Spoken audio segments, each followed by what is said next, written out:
അവസാന ഭാഗത്തിലാണ് നമുക്ക് നിലകൊള്ളുന്നത്. നമ്മുടെ മിഅ്റാജ് ദിവസം എന്ന് പറയുന്ന ഏറ്റവും കൂടുതൽ ഈ മുസ്ലിം സമുദായം വളരെയേറെ ഗൗരവത്തോടെ മനസ്സിലാക്കിക്കൊണ്ടിരിക്കുന്ന, അതുപോലെ തന്നെ ആദരിച്ചുകൊണ്ടിരിക്കുന്ന ഒരു വിശുദ്ധമായ ദിവസമാണ് റജബ് 27. അതെല്ലാവർക്കും അറിയാം. ഇന്ന് പിന്നെ ഉസ്താദിന്റെ വയറിൽ അത് എപ്പോഴാണെന്ന് അറിയേണ്ട ആവശ്യമൊന്നും ഉണ്ടാവില്ല. കാരണം വാട്സപ്പിലും അതുപോലെ തന്നെ സോഷ്യൽ മീഡിയകൾ അതിന്റെ ഓരോ മിനിറ്റുകളിലൂടെ നമ്മുടെ മൊബൈലിലേക്ക് വന്നുകൊണ്ടിരിക്കുകയാണ്. ഏതായാലും എന്റെ കടമയെന്ന നിലയ്ക്ക് നിങ്ങളോട് ഓർമ്മപ്പെടുത്തുന്നു.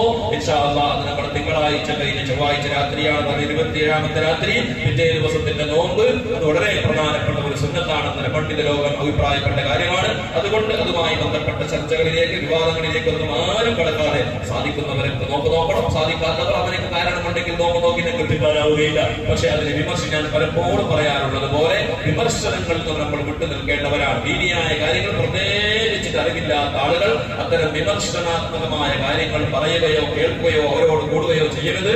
കാരണം പണ്ഡിതന്മാർ ഇതൊക്കെ നമ്മളെക്കാളും എത്രയോ സൂക്ഷ്മശാലികളായ ഉറവുള്ള മഹാത്മാരായ പണ്ഡിതന്മാരാണ് കിതാബുകളിൽ എഴുതി വെച്ചിട്ടുള്ളത്. എന്തായാലും നമ്മളെപ്പോലെ ആയിരിക്കുമല്ലോ, നമ്മളെക്കാളും എത്രയോ ദർജയുള്ളവരാണല്ലോ. അവരൊക്കെ സൂക്ഷ്മശാലികളാണ്. ബഹുമാനപ്പെട്ട അവിടുത്തെ മുന്നിൽ വളരെ വിശദമായി കൊണ്ട് വിശദീകരിക്കുകയാണ്. ഒരാൾ റജബ് 27 രാത്രിയിൽ പകരം ഒരാൾ നോമ്പ് നോക്കിയാൽ 60 മാസത്തിന്റെ നോമ്പ് നോക്കിയതിന്റെ കൂലി അവനിക്ക് കിട്ടും. അങ്ങനെ ഒരുപാട് മഹത്വങ്ങൾ മഹാന്മാർ വിശദീകരിച്ച് വന്നിട്ടുണ്ട്.